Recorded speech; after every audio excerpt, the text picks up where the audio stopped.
Are you ready to reboot your mindset, your thoughts, your relationships, honestly, even how you get work done?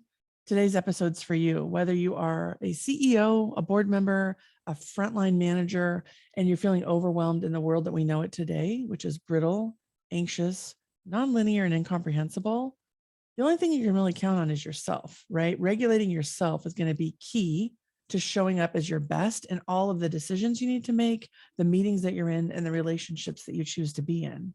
So today, we have an amazing guest who's going to help us really look through the lens of not only self-compassion, because I know, well, personally, the judge in my head is always large and in charge. So always trying to get back to center, and also compassion for others.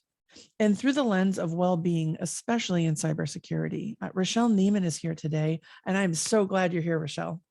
Oh, I am so excited to be here as well. Okay. So I just got to give inside scoop for anyone listening right now. I met Rachelle in a breakout room at an event, and we were doing what was called a paired interview, and we were both talking about our highest hopes for the future. And the reason I'm telling you this is that a lot of times, especially with this return to work effort right now, people feel like you can't build relationships over Zoom. And I am here to say I disagree. I think the way that the questions are asked and those events are facilitated is what can really bring hearts straight in. And so Rachelle and I met in a breakout room, and I knew we had to work together. And I knew I wanted more of what she was just doing, being around her energy, her space, her thoughts. Rachelle, it is such an honor to have you here because I want to share you with everybody. You had such a profound impact on me personally and on all the work that we do together. Today, I really feel like we should help our listeners get some of that magic. And I believe it's magic. Do you believe it's magic? I do believe it's magic. And I remember that day easily in my head, even though it was quite a while ago. And I just No. remember also being in that breakout room thinking, there's something here. And that I knew in the future that we would be working together. And I had the patience to just let that unfold how it did. And I'm super glad that it did because the work that we're doing really inspires me and helps me be my best self in this space.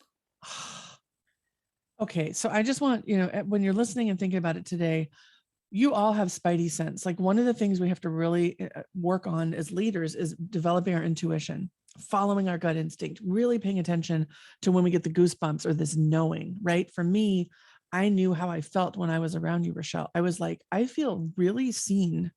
I feel heard. I feel appreciated. And just the exchange we had, which was like 3 questions. I mean, this is the craziness and the beauty of when you really have the right questions, magic can open up, right? So when I think about the leaders in tech right now and back-to-back meetings and running around with so much pressure and uncertainty and not even knowing when the next COVID wave's coming or when someone's going to need to quarantine, what you bring to us so much in so many ways is this like calm self-assurance, this inner compass of knowing it's going to be okay.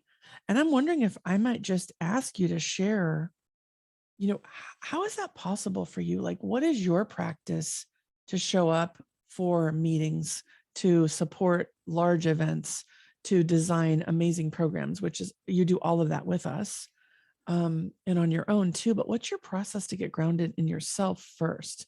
Like, what can people learn from right now? Um, I personally have done a lot of self-discovery work and a lot of those questions that I'm doing it right now. I'm asking, what can I notice of what's going on in my body? And then not how do I respond to that, but how do I not respond to that? And so it's that balance of noticing and then understanding where to give the energy and the attention to. I grew up with a lot of anxiety and it was always just automatic reactions. The fear just built upon itself, and I reacted to it. I responded to the anxiety within me. And so, through that self discovery process, I've learned to just sit in whatever is happening in my body and let it be okay that it's there. And so, there's are a lot of grounding practices I do, but my favorite is 6 deep breaths. It's easy, it's accessible, it can be done anytime in a meeting while you're talking to somebody. It's just taking a moment to pause and take 6 deep breaths to kind of reset my physiology and bringing me back to the present moment. And that's one of the things that I practice deeply in I try to, in all of my, how I show up with people, is really being present to that situation. So minimizing distractions elsewhere so I don't have to be pulled to something else. So I don't have to make that decision that my attention needs to go somewhere else. So minimizing those distractions around me really helps me be present with what's in front of me.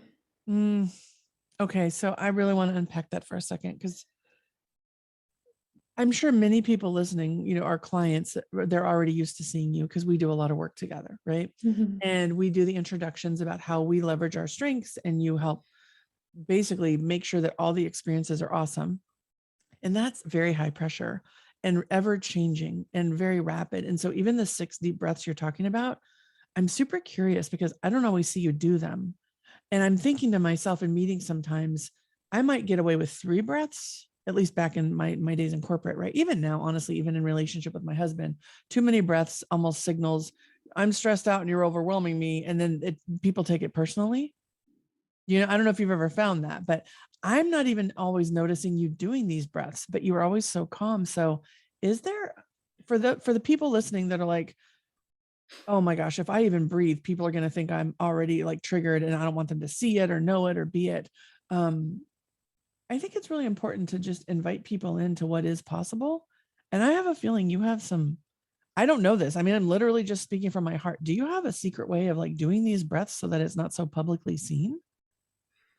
Well, I was doing deeper breaths as you were asking me that question. I knew it, right? Yes, right. This is so important. Okay, so on the video, you want to watch what just happened, but talk us through it, because I think that's really important. It's not calming down. That's not what I ever experience. I always experience like a very Zen feeling when I'm with you. So Mhm. what is it like to take 6 deep breaths and not get, I'm going to put air quotes on this, get caught doing it? And it's going to be a little bit different for everybody. So you really have to figure out what works for you. And it does take practice.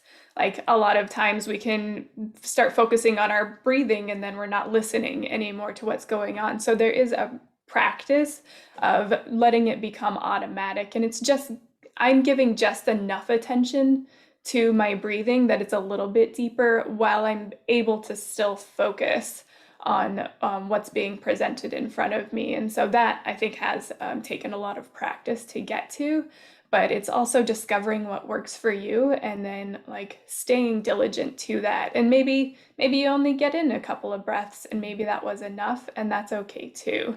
But it's just enough to kind of ground you and center you in the moment while remaining present. I really appreciate that. When I think about my own journey of self-discovery, even in leadership, I'll just put the bumpers on that, just that one lane of how self-regulation and self-management, even of the thoughts I have, the physical experience I'm having, the more in tune I got after I had my massive burnout, right? That's when I really started to understand my body more and my thoughts, pay attention to the, what they call the saboteurs or the judges, the gremlins, whatever label you want to put on them. And I feel like when we work with our clients,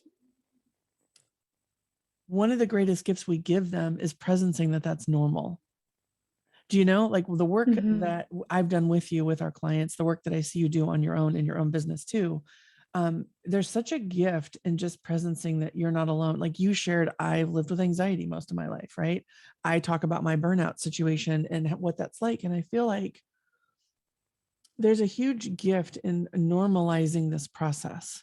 And that when we look at this incomprehensible world that we're in right now, I go back to where I started, which is that managing ourselves and regulating ourselves really is where it starts, because you can't be the leader you want to be in your life or at work when you're not in tune with yourself. And I think for a lot of people, it's compartmentalized, especially in tech, when you're rewarded, recognized, and appreciated for solving technical issues. That's a part of your genius. And I know you work in cyber, right? So you see what's going on in cyber specifically as well. And I'm wondering what the invitation might be to not compartmentalize, like to make it safe for people to realize that compartmentalizing is yeah, in the moment you might have to triage things, but if you don't make a date with yourself and go process it later, it has ramifications that are far reaching and actually scary when you think about the medical Fair. impact, right? Hmm. So I'm just curious on your thoughts on that when it comes to just this belief that I'm just going to handle it later, but it never gets handled. Like, what are some things people could do right now if they are compartmentalizing and they know the weekend's coming up, or, one evening? What are some of your best practices that you do to just move through things in smaller amounts rather than letting it build up and be in the emergency room like I did? Um, I think there are a lot of practices available today, and there's a lot of information out there today that people can use as resources, which is a beautiful gift for us all. But I think a lot of the practices I have used, especially with ruminating thoughts, I can get thoughts that circle in my head for a long time, but writing them down, especially when I didn't feel safe to share them with anybody, writing them down was kind of my go-to for a long time. And what that does is it at least gets it out of my head so I don't have to circle around it anymore. And so it kind of helps alleviate some of the energy that I was using to think about it, to get it out of my system. That is one. Meditation has been another, which I know can be really uncomfortable to start that kind of practice, but I've learned so much about myself and the deep thoughts that I had about myself, or beliefs that I had about myself, that I didn't see at the surface level. But if I sat in, silent meditation for a period of time, those beliefs would surface, and it would be like, oh wow, I didn't even realize that I believe that about myself, but it makes a lot of sense on how that has changed, that correlates to my behaviors. And so then I can do things to correct them. So however we can build awareness of ourselves, our thoughts, our feelings, then Mhm. we can do something about it. Because when we have the language and the awareness to do something about things, and that's why I think talking about it is so important. And like, I've read a lot of books. That's where I got a lot of my initial self-discovery work, is when we have the language then and the awareness, then we can do something differently to change our situation. I'm just thinking right now when you say that, I'm thinking about programming language. This is where my head went, right? I've been in tech my entire life. I'm like, we're really talking about your operating system and either downgrading or upgrading some part of it through language and through noticing and through being present with yourself. And what I thought was so interesting when you were talking about writing it down, I instantly thought about like bug fixes. We file in tech, you file, you write something into the design team and they go and fix things. And I'm not going to label it because each company calls it something different, but it's a bug fix, right? Mhm. And so the thoughts, the judge, all of this stuff that goes on that keeps us compartmentalized, it literally can be fixed with rewiring your code or upgrading your operating system, Mhm. right? Like, it's no joke. We're really talking about the computer that is our brain and how everything works through energy. And I'm going to give you a formal introduction because I think it's really important. And I think that one of the things that is going to land for people is this is going to tie it together. So Rachelle Niemann is a guide, a writer, and an exchange facilitator focused on cultivating environments to support self-discovery and well-being. Like, that's what you do. And that's how we work together. We met through an organization called Exchange. We are both exchange guides, right? We know what it's like to unlock heads and hearts at speed and scale. And we work together to do that. And I think my experience of you in that very beginning, especially not knowing me, was so inspiring that I could have that type of conversation in a place where our hearts and our heads could unlock at the same time. And I would love to take this when we're talking about our operating system and take it through the lens of exchange that you and I both have in common on how words create worlds and questions unlock hearts and create connection. So is there a question that you ask yourself or that you know works for others? Because maybe your own question is personal for you. I don't want you to feel like you have to share like things that are working for you that are private. But I know you know this because you help me with question design all the time. So let me just say, what question would you invite people to reflect on when it comes to compartmentalizing or not being present with themselves and having these thoughts that make them feel like I'm not good enough, or they're going to figure out I messed up, or I don't know what I'm doing. How am I leading this team? Or, how are we going to innovate the next whatever when everybody's quarantined and nobody wants to come to work? All of these thoughts that are depreciative in nature. What's a way to, what question comes to mind for you to help a leader look at it through a different lens? A couple things come up for me when you ask that question. And one question that I love is, what can I notice about this? Or what can I notice about myself in this? Or what can I notice about my reaction to this? And it's really opening up with being open, curious, and kind with yourself when you're asking yourself that question. So it's not, what can I notice, and then getting really down on yourself. It's, what can I notice to move through this? What can I notice that can give me more information? And so remaining open, curious, and kind with the self is really important when we're asking those questions, but also the way we ask questions, as we learn in exchange, creates different answers for us. So oftentimes we'll ask the question, why do I always end up here? Well, our brain automatically starts looking for the answer to that. And so we end up in this cycle of, why do I always end up here? And if we change the way we're asking the question to make it more generative, so we can ask, how do I do this differently? Or how can I look at this a different way to change the end result? That's more of a generative question that's going to lead your brain in a different direction, so that you can come to a different solution rather than ending back up in that cycle. So really looking at it of how you can change the behavior, look at the outcome you're wanting to get to, and figure out how to ask the question, the appropriate question to get to that desired outcome, can really change the trajectory of any situation, really. Right? I mean, any situation. It's so interesting because I was doing some work with my business partner, who was also my spouse, right? Randy. And we were doing some things, and our working styles are different. I'm a quick start. I jump right in. He's a long line fact finder. He wants all the data. And sometimes there's not a lot of time during the day. And we're also married, right? So it's extra complicated. And I could feel some tension bubbling for us, through body language and breathing. And I literally had to scan and go, what's going on? Right? How might I lean into this? And then I also started going, when have we worked through tension in the past? What works for us? And then it just dawned on me, like in the moment, and I do this for a living, right? But when you're with your spouse and you have these moments, I was like, oh, this is a working style thing. Like, it's not personal. Right. And so I think I did all those questions very rapidly and quickly, because I scanned and I could feel my frustration bubbling, and I could see it on him. And I started thinking, and I said to him, we do this for a living. And so I feel like this is a constant practice. Like, this is a mindfulness practice to constantly be in relationship with yourself. And I think for some leaders that feels like it's a lot, like it's too much. Why can't I just do it my way? I'm the boss, do it my way. What's your thoughts on that?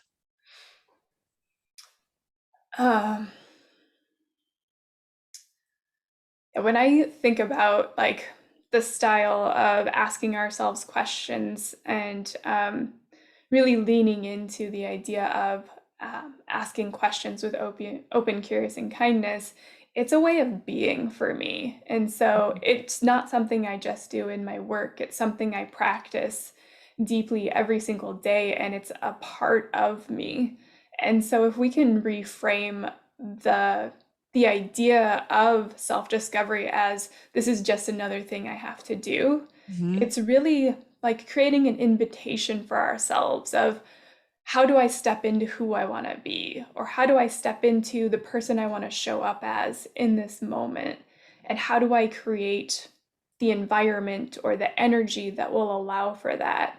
And not necessarily compartmentalizing it as like, I have to show up this way at work and I have to show up this way at home, but like, how do we integrate our human selves into our own lives? Like, how do we become human and accept ourselves as human in every aspect of our lives, and being okay with who we are, where we are, when we are? when you were talking, one of the things that was happening for me is I was actually thinking about some of the work we do with our clients. And we, meaning you and I, like, because we are partners and we do a lot together, and thinking about watching these ahas. I was literally, it was like I was watching a movie for a minute. It was so interesting when you were talking about that, because I see our clients going in that path. We see them regularly decide as teams and individuals, how do we be human at work? And they're so inspired by each other's awareness and ahas. I think that's what was happening for me as I was listening to you, because this isn't okay, between 12 and 1, I'm going to go assess where I am, and 1 to 2, I'm back in a meeting. It's like, oh, wait a minute, your body's going with you, your heart, your mind, your soul, right? Your dreams. And so remembering that we are human in tech, I think is essential, and that it also can give us the curious kind, open, curious, and kind approach to others too, because there's lots of silos that go on. Right? It's like, well, finance didn't pay it on time, so now we got to do this, or IT didn't upgrade us, now we got to do this, or R&D's giving me crap stuff, or the sales team isn't hitting their numbers, right? Instead of the system, right? How might the system operate better? How might we be open, curious, and kind? So then the question, even when you're blaming, I think your question goes back to, what can I notice right now? Right? And where might I spend my time and energy? I guess is a question I would ask. What matters most? I think you and I've landed on that question a lot. What matters most right now? And what we're seeing is relationships. I mean, that's really how you get your system at work to work, is through relationships. Would you agree? Am I tracking? Yeah, I would agree. Yeah. So I want to get your insight on something else. So you and I have done a lot of StrengthsFinder workshops together, a ton. And we both infuse in our workshops awakening conscious leadership principles, pause, notice, and choose, breathing, stress management, even defining stress. And we also look through the lens of strengths, because when you work from strengths, you're actually already starting from a place of, put it in air quotes, strength, right? But power and energy. And I'm curious, what inspires you about that work as we're working with our clients? I mean, you see a lot of different teams and dynamics playing out. And every time we're done, we're both like, that was so awesome. What is it about that work that inspires you? Well, seeing leaders have these type of conversations and allow themselves to be human with each other is really inspiring for me, because that's going to create a ripple effect. I believe they're going to take that back to their teams and hopefully invite their teams and that humanness to come forward. And I think for a long time, we've had this conformity of, you keep your personal life at home and then you keep your work life at work, but our work lives have become the majority of our lives in a lot of senses. And so to keep that compartmentalized is detaches us from ourselves, essentially. So we feel like we have to be a different person at work, which I don't think serves us as humans. We don't get to be our best, most authentic selves at work. And so I'm really inspired to see these leaders show up and be vulnerable and show their human selves to each other, so that they can experience what that, feeling and belonging and inclusion feels like, so that they can take that back to their teams and it can ripple out to their whole organizations, hopefully. Yeah, I'm inspired by that so much. It's interesting when we think about how you and I do this together, we play to our strengths, right? We literally design together. We decide who's going to do each part. We design the questions, the flow, we go back and forth a lot. And I think that walking the talk is it's a reminder to me of how important it is, because of what we get to do together all the time. And if I were to add one thing about the inspiration through my own lens with these teams, is like, they're really hungry for connection. And they really want to not blame each other. They really want a high operating strength-based team. Like they're always coming to us like, hey, we need to connect. And I always say, well, let's connect you on something that's going to move the business too, right? Because what we're not talking about is your deep, dark secrets of your family life, or the fight you had with your spouse, that's not what we're talking about. And I think a lot of leaders feel like, well, if I get personal or authentic, I'm going to be seen as weak, right? And what I'm seeing when they're sharing based on the questions we design based around the business is they are bringing their whole selves in, and they're not seen as weak. It's actually inspiring others. Like I remember one senior leader saying, we were talking about when you're at your best and when you're at your worst, just in general, how do you show up so people would know? And he was talking about how he had had like 4 senior leaders on his team had left the company, and the rest of the people in the room who were his peers didn't know that, and that he was just hanging on.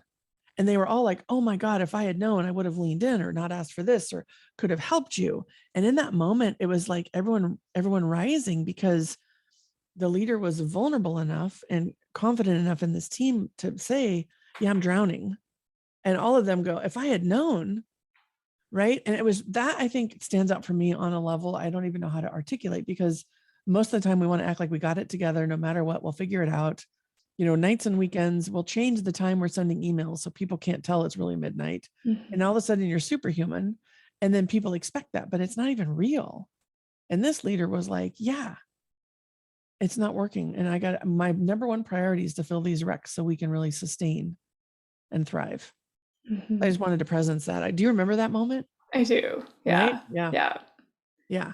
Yeah. It's wild. Can you tell me something about you that we don't know, even me, like something you want to just presence that would inform us on how you show up and who you are and what matters to you? Um, I think something that I've noticed um, throughout a long time, but it's becoming more present to me now, is how much I desire appreciative feedback. And you are excellent at providing that. And when I don't have to question whether or not my work is being appreciated, it it allows me to support at a higher level, because my energy isn't going toward like, what am I not doing this right? Am I doing what they want? Am I showing up in a way that's supportive? I can use that energy to elevate how I'm showing up, because I know that I'm serving you in the best level. So like getting that feedback, I think it has been helping of me to show up as my truer self, because Oh, that wow. energy is going towards serving rather than questioning. Right. Yeah. It's like, where's the best use of your energy? Okay. First of all, thank you for letting me know I'm good at it.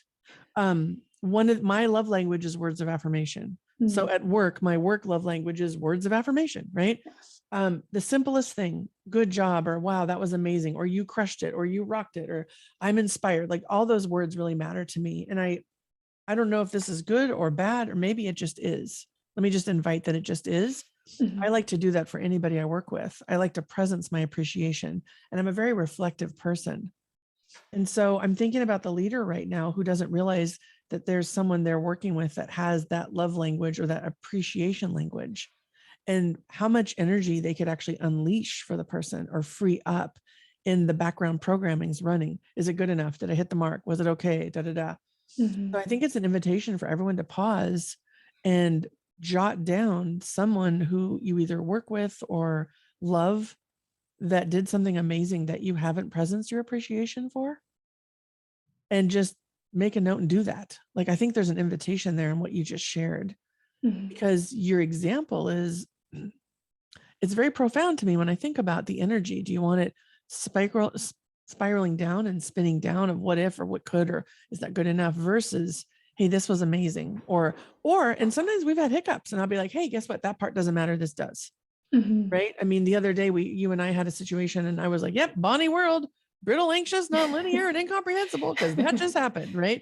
Yeah. And I feel really grateful for you to presence that, because I think it's a gift for every leader, and honestly, every person listening, whether you lead a team or not, because we're so busy doing that sometimes just slowing down to really understand what that appreciation language is for the people that you're leading and loving. It's a huge gift. Has that been true for you your whole life? Has that always been your language? Words of affirmation and appreciation? I can't say for sure because I don't think I had enough experience with it for a long time. So I know this is something that has become present to me at least in the last 5 years, or probably even longer than that, probably my entire working career. I have been very responsive and done the best when I have received that appreciative feedback. Definitely. And it's, I also want to hear what needs to be corrected and like level setting of expectations. If I'm not serving, I want to know that too. But also knowing what I'm doing well has really helped me. That's so interesting when I think about just like the simplest things, right? So, want to help people have more energy? Ask them, what energizes you? How do you like to receive feedback? Mhm. Do you want to hear what is great first and then we work on what we fix? I mean, in my mind, that's like a deposit in the energy bank. Would you Mhm. rather just get straight to what the issues are and then I can compliment you after? But really getting to know each person, I think, is important. And one of the things you and I did, I'm recalling it now, when we started working together, is we had those conversations. You were very explicit with me about, hey, I want to do a great job. So you need to tell me if I'm not, right, on whatever project we're working on. And I also like to hear what's going well. And I think because of all of the work we do from appreciative inquiry and positive psychology, it's just kind of natural for me. Mhm. But it wasn't always. And there were definitely times when I would, anyone who has restorative in their top 5 on strengths finders, you're looking for problems, right? There's a lot of restorative in tech.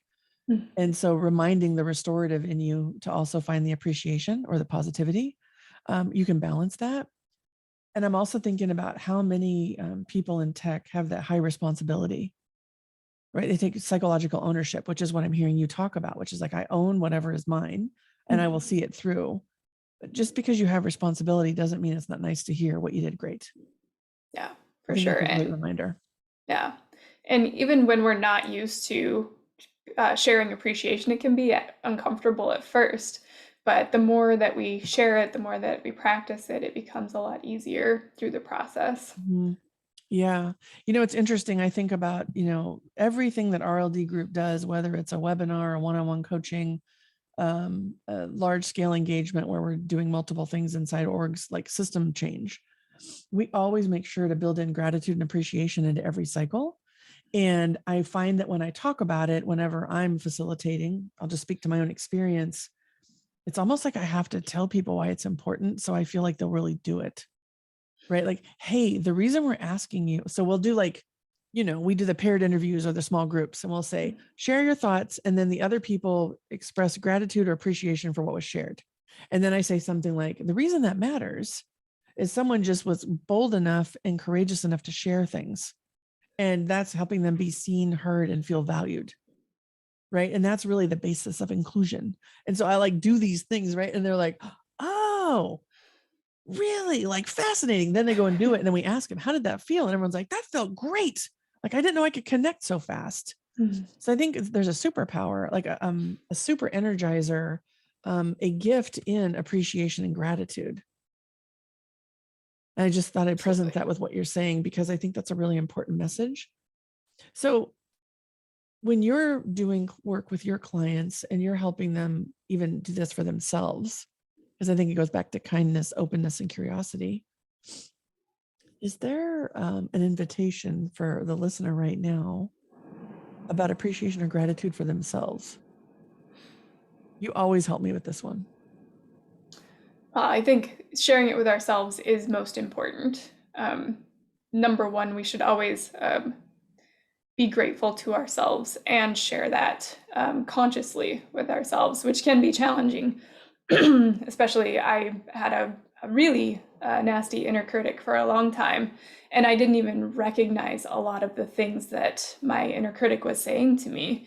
And so it was layers of uncovering all of those messaging and then being open, curious, and kind with yourself. And that's, the practicing of self compassion and having compassion for all parts of ourselves. A lot of times we'll be like, oh, my shadow side, my darker side, or this part of me, like, I don't appreciate it because it brings up a lot of things. But when we open up that compassion to that part of ourselves, it's inviting that part of ourselves back to us because we're all one, right? If we're neglecting one part of us, we're neglecting a part of ourselves. And so to invite that part of us in and relate to it in an appreciative and compassionate way, it changes our inner relationship completely. And I may have gone off on a tangent there, No, I but think it's really important. Yeah. Yeah. It actually made me think of when I had my first executive coach, the first book they had me read was Taming Your Gremlin. Mhm. I don't know. Have you read that one? I haven't. I've heard a lot about it though. Yeah. Taming Your Gremlin. I was like, what? So you had to like draw your gremlin. So I'll just do my own for a second. So the inner critic, the thoughts that I had, right? It was almost like a Jabba the Hutt character with like really cool glasses from like Monsters Inc., like Roz, smoking a cigarette. And she'd be like, Lisa, nobody thinks you're good. You got to do extra work, work on weekends because you're just not even getting it all done. Blah, blah. This is like, that's what would show up in my head. Mhm. And then once I realized like what that really was these are just thoughts coming in and out. These are just moments in time where I get to choose, is that true? Or some Mhm. sort of like, I finally realized that part of that was actually what would push me to work harder. So I would like tap into the gremlin for motivation, which is really jacked up when you think about it. Like, how is leaning into your gremlin motivating? It's like beating yourself up on levels that are not even necessary. I mean, the world's hard enough. Why do you got to go beat yourself up? Right. So that was my first experience. And I really think that executive coaching is a real part of this. I know in our coaching engagements, we're constantly looking at, heck, we have a free download, the 4 villains every leader in tech faces and how to ignite your superpowers. It's really based on the gremlins, right? No Good Ned, Oliver Overwhelm, No Time Tina. There's one more. I'll think about it in a second because we were cheeky with the names, but there are some common gremlins that I think people have, especially as leaders in tech. I'm curious, when I talk about this, just what shows up for you? What would you like to add to the conversation? Because I know you have a lot of true depth of experience here. And just because you haven't read that book, you've read thousands of other ones, right? I mean, you and I are readers. So what do you want to presence on that? Because I think it's important for people to understand that your gremlin is not there to motivate you. Right. There's a lot that comes up about that I could talk to, but the one thing that comes up it feels most relevant is I've learned to start conversations with my inner critic because typically they're trying to give me a message that I'm not listening to. And so they're changing their dialogue to get my attention at a greater level because I'm just not paying attention. And we oftentimes just want to push it away. And so I've actually invited my inner critic in to say, what are you really trying to say to me here? Or what message are you wanting me to receive?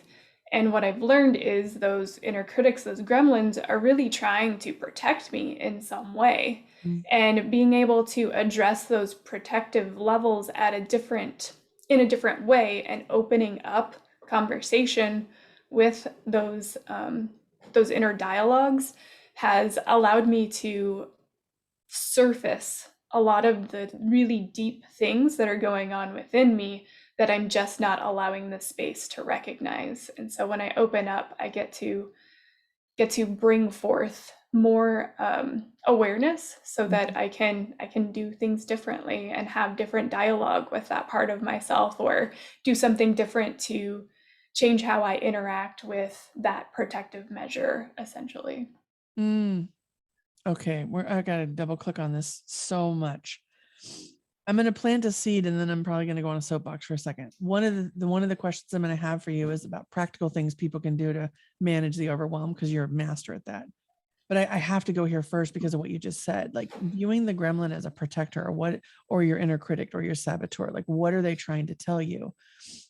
Last week you and I did a fireside chat with our clients, and we had somatic coaches come in and talk about burnout and stress. And we gave our clients the gift of a stress scrub, right? And really moving it out of our body. And one of the things we talked about was burnout, and how burnout is actually your body protecting you from death.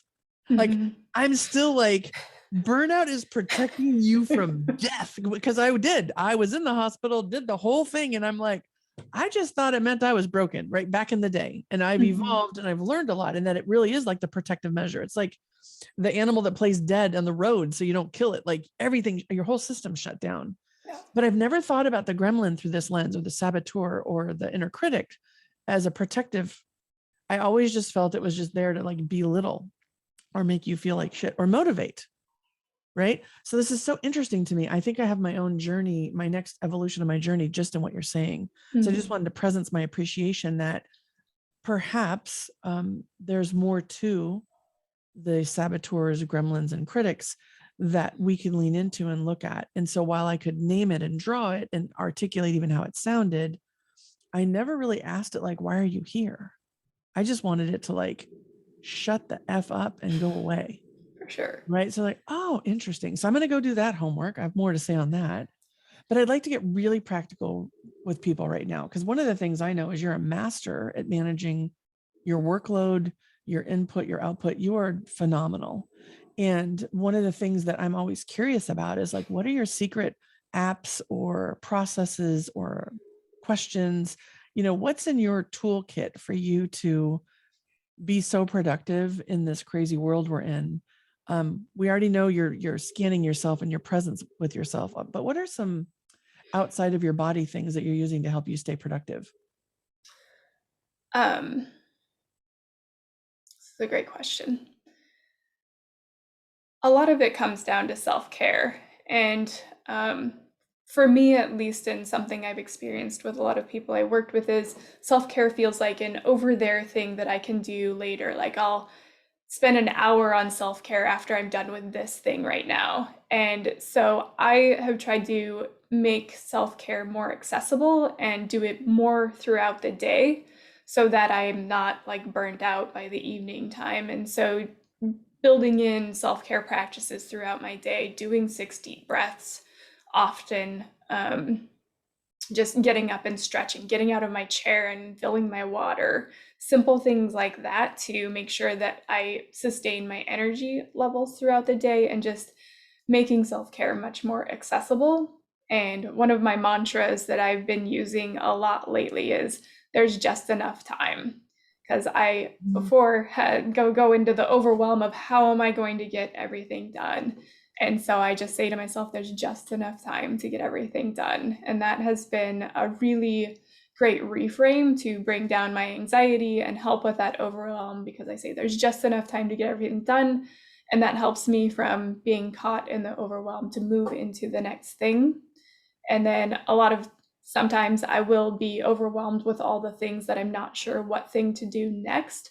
And I'll be like, okay, I have 20 minutes right now. Just spend 20 minutes on one thing. Just pick it and do it and take action rather than continuing to think about it. So just making sure that I take that next step to create some sort of action. That's really interesting. So it's not like you have like a time management app or like a reminder or anything. You're literally just breaking things down, reframing the thoughts you're having, and then building in care for the human body you're in, whether it's stretching or drinking or breathing. I definitely felt when I was on the road to burnout, I quit drinking because I didn't want to have to walk to the restroom. Like literally, I just stopped drinking. I'm like, I'll drink tonight, water tonight. Like I don't want to have to go to the bathroom. Like what in the what is that? Right? Yeah. And I also remember like living on coffee, which is not nutritious. Right. Right. And so I think it's being mindful of the choices we're making. And I think one thing I'd love to presence, if I can, with you is we've done a lot of work together on even just designing and allowing time and space for the different events that we run and the exercises that we do. What's something that we could, what's something that you could invite the leaders to think about, even in just their meeting design? Because I know you've helped me help, well, not even help me, we've partnered together to really bring this forward within the engagements that we've done. And I think there's some common themes there, but I'd love to get your perspective on it as far as what can leaders do to build self-care into the meetings? Like how might they role model it and then invite that in to just be part of the process? I think there are a lot of resources available for that today as well. But I think, inviting 6 deep breaths into the first part of your meeting, or like pulling up a quick guided visualization that people can do together.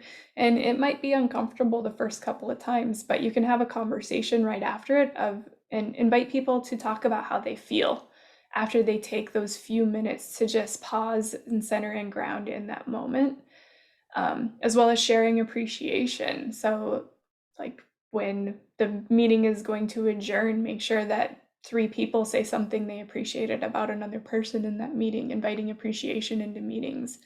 And I also think that um, inviting space between meetings and inviting yourself as a leader as well as your team to make sure you put space for yourself or time out of meetings on your calendar. So you can do things like go fill up your water or take care of yourself for a moment or do a brief breathing exercise.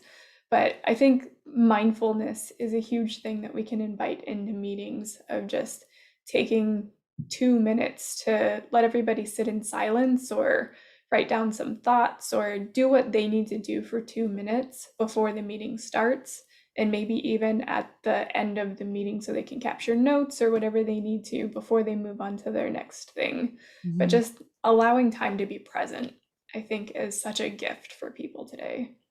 I really appreciate that so much. I want to add to it because there's a couple things you do. So yes to everything Rachelle said. And Rachelle also, whenever we have breaks, she puts up a nature, like, do you find those on YouTube? Like, I don't even know what to describe. What do I call it? Like a screensaver.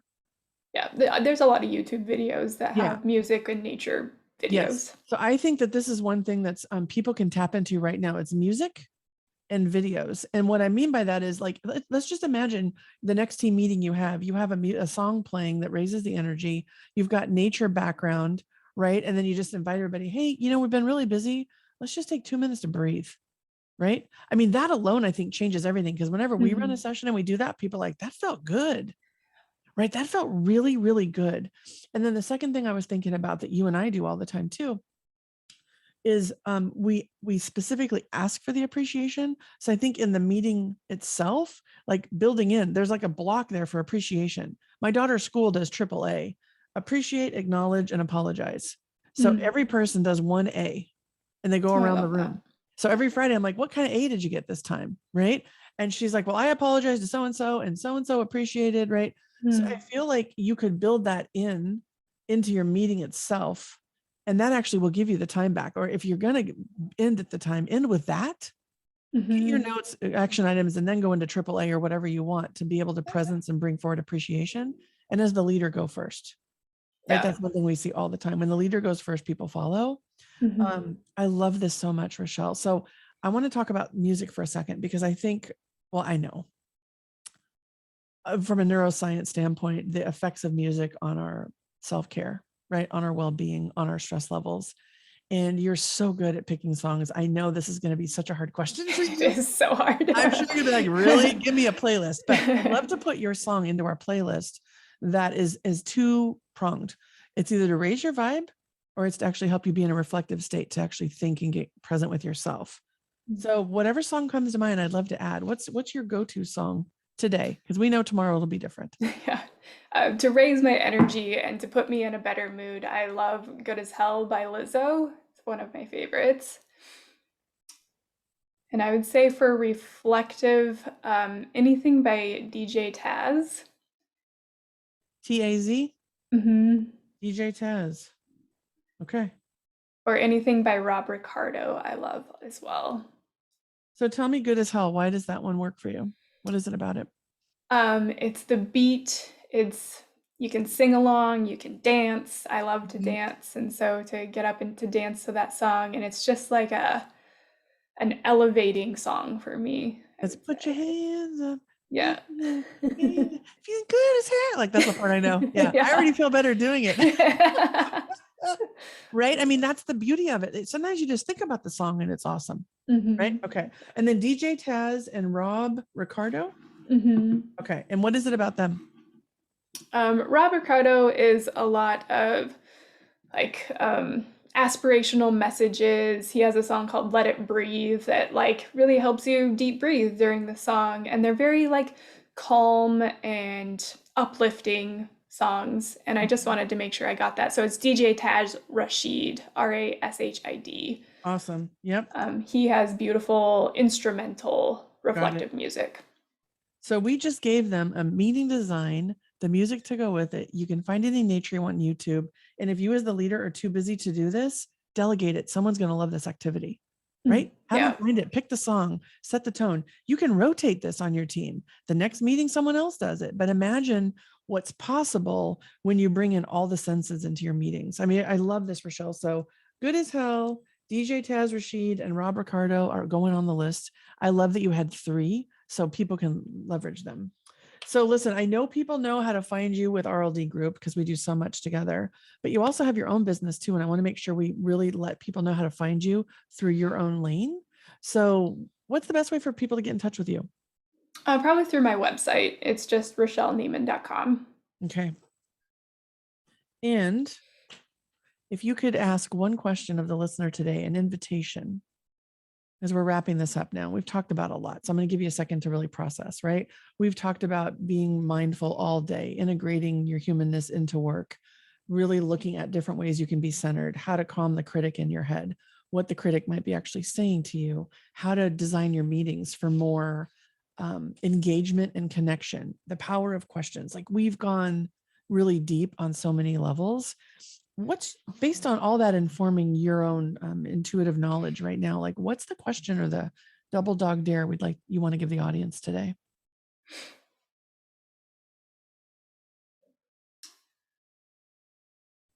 I think I have 2. Okay, I love it. And so the first one is consider what's at risk if you consider your normal operating procedure as it is today. What's at stake there? And secondly, is how might you implement a practice to catch yourself and others doing things right? Dang. Okay. Consider what's at risk or at stake if you continue in the operating system that you're running. And how might you implement a system to notice when things are right or catch people doing things right? Did I get that right? Mm-hmm. That's a freaking double dog dare if I ever heard one. Oh my gosh, right? So here's the deal, everybody. That is your double dog dare. Rachelle, what's in it for them if they think about those 2 questions? What's on the other side of that? Yeah, I think determining what's at risk can be motivating to say, like, oh, wow, if I continue this 10 years from now, this is where I could be. And then, like, reframing, how can we change that trajectory to something that I want to create, the outcome I'm desiring? And with the catching people doing things right, we're in such a state of judgment these days, especially we're so polarized right now. And it's always, they're doing this, that person's not doing it how I would. And so when we reframe our brain to start thinking about what's going well in the world or seeing things that people do they're doing it right, especially with ourselves, like, oh, hey, I appreciated that I showed up that way today, or I appreciated or I'm proud of that I did this today. We can reframe judgment and change that lens to be appreciative or positive in a way. So I think reframing that changes our energy, changes how we show up. It changes the thing we're looking for out in the world. And so we can see more good in the world than focusing on the bad. Well, we talk about rebooting mindset, leadership skills, stress levels. And if that's not a reboot, you just gave 2 questions in a double dog dare to reboot operating systems. What a gift for Ctrl+Alt+Delete. Rachelle, if I could just presence my appreciation publicly, because I know I leave you Voxers and WhatsApps all the time, but RLD Group is stronger because of you. Our clients are benefiting because of you. My family is more cohesive because of you. Like what you bring to everything, every project we work on, every client engagement we do, you bringing your heart, your soul, your skills, and your presence is such a huge gift. I just want to say thank you. It means the world to me to partner with you and to do this work together. And you want to go to RachelleNiemann.com, everybody. You don't want to miss out. She's got amazing resources right there. And don't be surprised when you see her with RLD Group because we do lots of stuff together too. Yeah. Thank you, Rachelle. I'm very grateful for you. Oh, thank you, Lisa. This work has been a blessing and an invitation for me to become my future self. And it's a pleasure to work with you and support the team and the clients that you're supporting. And I'm deeply inspired by the work being done at RLD Group. So it's mutual for sure. Well, I'm going to go look for the good because I'm looking at it in Rachelle, right? I'm going to go look for what's at risk if I keep doing some of the things that I know I shouldn't be doing. And I accept the double dog dare. Thanks for being on Ctrl+Alt+Delete, everybody. Rachelle Niemann, thank you for being our guest. And everyone, make it a great day. Thank you so much.